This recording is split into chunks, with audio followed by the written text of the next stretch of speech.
The air in Maplewood Estates smells of fresh-cut grass and privilege. Michael Carter exhales, stretching his arms as he steps onto his front porch. It's early evening, and the Georgia sun dips low, setting the sky on fire. His home, modest compared to the towering McMansions around it, is his pride. Paid in full. No mortgage. Hard-earned. He watches his 7-year-old daughter, Ava, pedal her pink bike down the cul-de-sac, giggling. His wife, Jasmine, hums as she tends to her flower bed. A perfect, peaceful moment. Then, the golf cart hums up the street. Michael's jaw clenches. Here we go again. Karen Whitmore, self-appointed queen of the Maplewood Estates Homeowners Association, coasts toward them, her bony fingers gripping the wheel like she's steering a war chariot. Blonde bob sharp as a blade. Sunglasses that cost more than Michael's first car. Michael already knows the routine. She stops, flashing a manufactured smile. Evening, Michael. Her eyes flick to Jasmine. Jasmine, not Mrs. Carter. Not even a real greeting, just an acknowledgement, like one might give a particularly unremarkable shrub. Jasmine, ever the diplomat, smiles politely. Michael just nods. Karen adjusts her designer cardigan and gestures toward their trash bins. I noticed your garbage cans were out a little longer than allowed today. You know our rules. Must be back by 6 p.m. sharp. Michael resists the urge to laugh. This woman really woke up and chose pettiness. It's always something with her. Their grass was a 1/4 inch too long. Their Christmas lights weren't HOA approved. The wrong type of guests came to visit. Michael meets her gaze. I'll be sure to set an alarm next time. Karen's smile tightens. Good. We wouldn't want any unnecessary fines. With that, she's off, her little golf cart rolling away like a villain's getaway car. Michael shakes his head. She ever bother the Johnsons about their trash? He mutters to Jasmine. Jasmine doesn't need to answer. The Johnsons, white, wealthy, and friendly with Karen, could probably dump garbage on their lawn, and she wouldn't blink. Ava skids her bike to a stop next to them. Why does that lady always act mean? Michael sighs. Some people just like rules a little too much. Ava frowns. Even when they don't make sense? Michael nods. Even then. He ruffles her curls, but the unease lingers. He's seen enough to know these little things tend to grow. And soon, Karen will show just how far she's willing to go. Michael steps outside the next morning to find a bright yellow violation notice slapped onto his mailbox. Unapproved vehicle parking, $200 fine. His brows knit together. Unapproved parking? His car is in the driveway, same spot it's always been. Jasmine's SUV is in the garage. He scans the notice again, then glances down the street. And there she is. Karen Whitmore, standing at the corner in her pristine tennis skirt, coffee cup in hand. Watching. Michael clenches his jaw. He walks up to her, holding up the paper. Karen, what's this about? My car's been parked here for years. Karen's lips curl into that polite, practiced smile. Oh, Michael, I'm sure you understand. The HOA recently updated its regulations. No vehicles older than 10 years can be parked in driveways overnight. Lowers property values. Michael exhales sharply.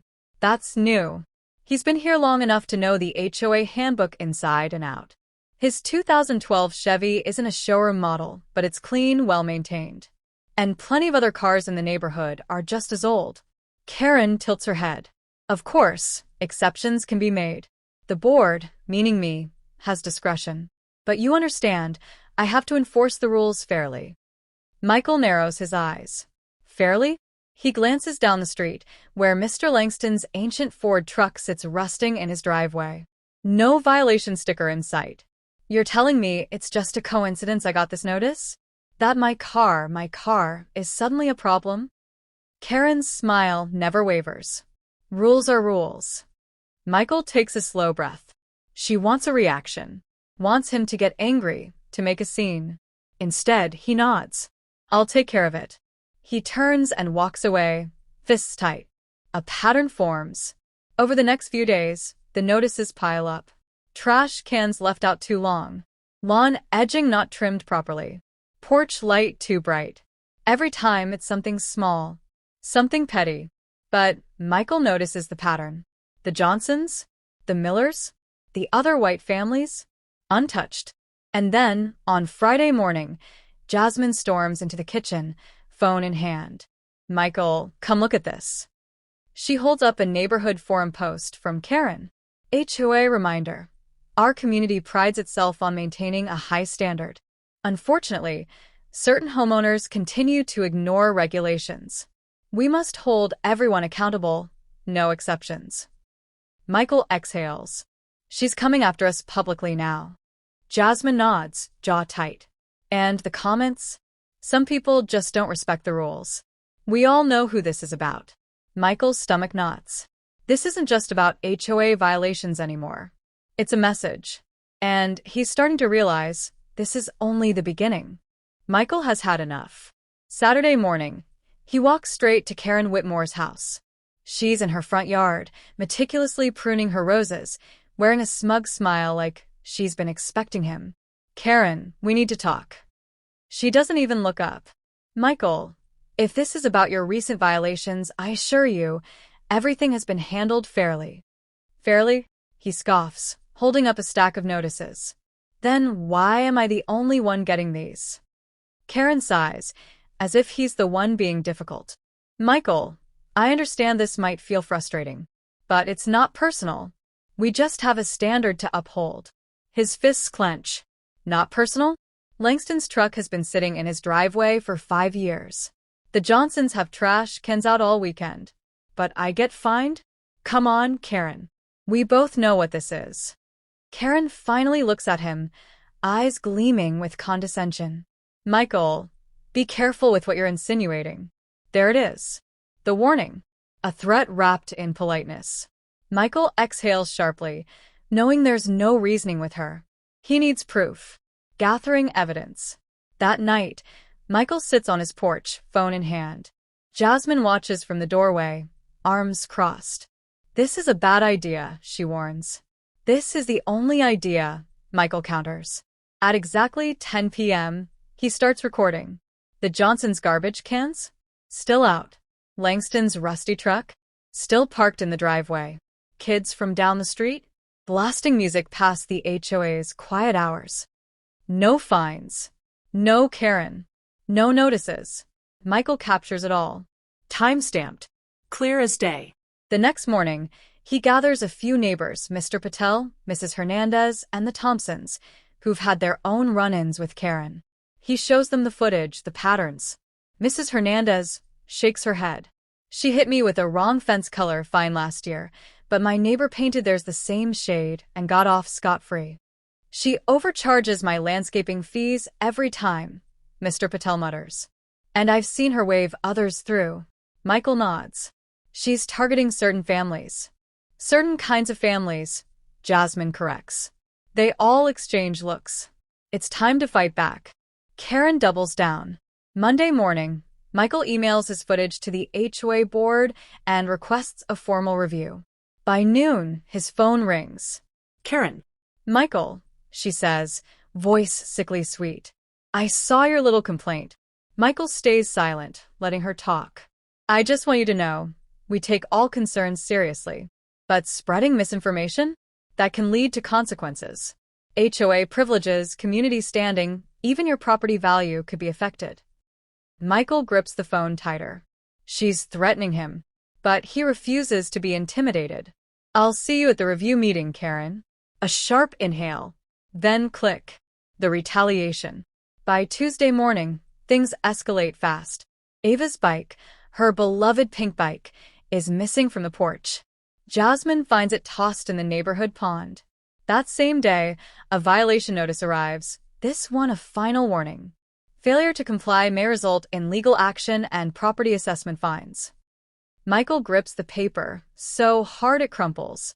Jasmine shakes her head. She's trying to break us. Michael looks out the window, eyes burning with determination. She picked the wrong family. It's time to take Karen down. The HOA emergency meeting is packed. Neighbors fill the clubhouse, whispering in hushed tones, eyes darting between Michael and Karen. The tension is thick, electric. Everyone knows something big is about to go down. Karen sits at the head of the long table, flanked by the other HOA board members, mostly her friends. She wears a serene smile, but her eyes gleam with confidence. Michael stands near the center of the room, arms crossed, back straight. He's not alone. Jasmine sits beside him, lips pressed into a thin line. Mr. Patel, Mrs. Hernandez, and the Thompsons are here too. Karen clears her throat, tapping her manicured nails on the table. All right, let's begin. This meeting was requested by Mr. Carter, who seems to believe the HOA has been, shall we say, done fair? A chuckle ripples through her supporters. Michael doesn't flinch. Let her have her moment. Karen leans forward, voice dripping with condescension. Michael, I've reviewed your concerns, and I must say, I'm disappointed. It's troubling when homeowners refuse to accept the rules they agreed to when moving in. She glances around the room, ensuring everyone is watching. The HOA is about maintaining standards. And frankly, some residents struggle with that. Michael knows what she's doing. The coded language. The way she lets the words hang, waiting for people to fill in the blanks. The room is quiet now, all eyes on him. He steps forward, slow, controlled. Karen, I think you're right. Karen blinks. Excuse me? You're right, he says. Standards matter. That's why I made sure to document exactly how they're enforced. A flicker of unease crosses her face. Michael pulls out his phone, taps the screen, and a video begins to play on the large clubhouse TV. The evidence. First clip. Mr. Langston's rusted truck, untouched. Then, a split screen of Michael's car with a violation sticker. Next, the Johnsons' trash cans left out for days, no notice. Cut to Michael's fine for extended trash bin placement after only a few hours. Then, footage of Karen herself, walking past violations from white families without a word, before personally placing fines on black and brown homeowners' mailboxes. The room erupts. Gasps. Murmurs. A few sharp whispers of, oh my God. Karen's face drains of color. Where did you, she sputters, then snaps back into control. This is completely out of context. Michael doesn't back down. Context? Let's add more. He gestures to Mrs. Hernandez, who steps forward, holding printed screenshots of Karen's online comments. We found these, she says, voice steady. Neighborhood group posts, private HOA emails. Here's one where Karen calls Mr. Patel's lawn an eyesore that doesn't fit the neighborhood's aesthetic. And here, she holds up another page. She complains about certain homeowners lowering property values. Karen lunges forward, grabbing at the papers. That's private. You have no right. Jasmine's voice cuts through the chaos. You had no right to throw my daughter's bike in the pond. Silence. Karen freezes. What are you talking about? Jasmine slams her phone on the table, hitting play. Security camera footage. Karen caught on tape, slinking onto their porch in the dead of night. Grabbing Ava's bike. Dragging it toward the pond. The crowd erupts again, this time louder. Jesus, Karen. Are you serious? This is disgusting. Michael watches the panic creep into Karen's expression. The way her mouth opens, closes. She's scrambling. This is slander, she shrieks. You people are trying to ruin me. Michael steps closer, voice low, steady, controlled. No, Karen. You ruined yourself. And then the police walk in. Two uniformed officers step into the clubhouse, their presence sending a ripple of tension through the crowd. Karen's face twists in shock, eyes darting around as if searching for an escape. This wasn't part of her script. The lead officer, a broad-shouldered black man with a steely expression, scans the room before locking eyes with Michael. Mr. Carter? Michael nods. That's me. The officer pulls out a notepad. You filed a report about property damage and harassment. Karen snaps to attention. Wait just a second. What is this? She lets out a breathy, nervous laugh. This is completely unnecessary. Michael doesn't flinch. I provided security footage. I assume you've seen it. The officer nods. We did. Very clearly shows Mrs. Whitmore trespassing and disposing of your child's bicycle. Karen lunges forward, wild-eyed. That is ridiculous. You can't seriously. The second officer, a no-nonsense Latina woman, cuts her off. Ma'am, you're on video. Karen swallows hard. Jasmine, arms crossed, steps forward, voice like a blade. So, tell me, Karen, was that also out of context? Laughter ripples through the crowd. Karen's composure cracks further. This is absurd. She rounds on the officers. This is a private HOA meeting. You have no jurisdiction here. The lead officer doesn't blink. Actually, ma'am, we do. Trespassing, property destruction, both crimes. And if the victims decide to press charges, he turns to Michael. Mr. Carter? Michael meets Karen's eyes. He sees the fear creeping in now, the realization that she is not untouchable. I absolutely want to press charges, he says. Karen lets out a strangled gasp, turning desperate. This is a misunderstanding. I didn't mean any harm. It was a joke. Just a joke. Jasmine shakes her head, disgusted. A joke? You mean like the fines? The threats? The way you targeted us? That kind of joke. The room falls deathly silent. Karen spins wildly, looking for allies, someone to defend her. But the crowd, her neighbors, her supporters, have turned. The Johnsons? Arms crossed, shaking their heads. Mr. Langston? Avoiding her gaze. Mrs. Hernandez? Smirking. Even her fellow HOA board members won't meet her eyes. Then the final blow. The ultimate betrayal. A voice clears his throat. Richard Lawson, the HOA president, stands up. He's been silent all night, observing. But now he adjusts his tie, steps forward, and levels a cool stare at Karen. Karen, he says, voice measured. I think it's best if you resign. The room erupts. Karen's entire body stiffens. What? You can't be serious. Lawson keeps his expression neutral. We can't have someone on the board who engages in harassment, destruction of property, and racial discrimination. We'll be launching a full investigation. Effective immediately, you are relieved of all HOA duties. Karen's mouth falls open. No, N.O. This is MY community.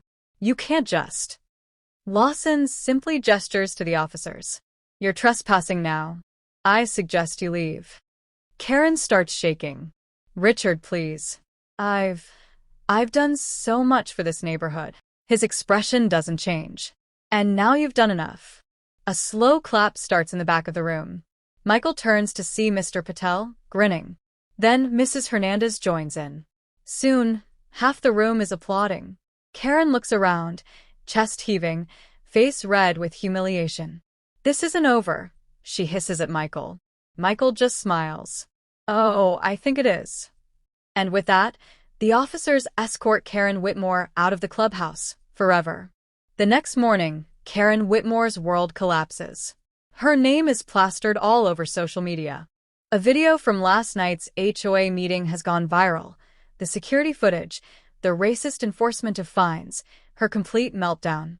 Comments flood in. Classic HOA tyrant finally gets what she deserves. Imagine throwing a kid's bike in a pond and thinking you'll get away with it. She kept saying, this isn't over. Nah, Karen, it's over. By noon, Karen's real estate company issues a statement. She has been fired for violating company ethics. By 3 p.m., a civil rights attorney announces on Twitter that they're investigating whether Karen's actions violated housing discrimination laws. By 6 p.m., Karen's house is listed for sale. A neighborhood transformed. Without Karen breathing down their necks, the neighborhood begins to change. The HOA board restructures. Mr. Patel is appointed as the new compliance officer. The fines? Revoked. The selective enforcement? Dismantled. Michael watches as kids ride bikes freely again, as music plays a little louder in the evenings, as people breathe easier. One afternoon, Langston walks over, hands in his pockets. Hey, man, he says, shifting uncomfortably. I should have spoken up sooner. Michael studies him for a long moment. Then he nods. Yeah, Michael says. You should have. Langston nods back, eyes sincere. Won't happen again. And just like that, the neighborhood begins to heal. A final reckoning. Karen tries one last stunt. A cease and desist letter arrives in Michael's mailbox, Karen threatening to sue for defamation. Michael chuckles, flipping through the nonsense legal jargon. Desperate. He hands it to Jasmine. She barely glances at it before ripping it in half. Let her try, Jasmine says, smirking. We've got better lawyers. Peace at last. That night, Michael sits on the porch, watching Ava ride her brand new bike up and down the driveway. Jasmine leans against him. You know, she murmurs, I thought fighting back would make things worse. Michael exhales. It almost did. Jasmine nods. But now look. Michael looks. The neighborhood is vibrant again. Mr. Patel waves from across the street. The Thompsons sit on their porch, enjoying the breeze. The wait is gone. Michael smiles. Yeah. Now look. And for the first time in a long time, home finally feels like home again.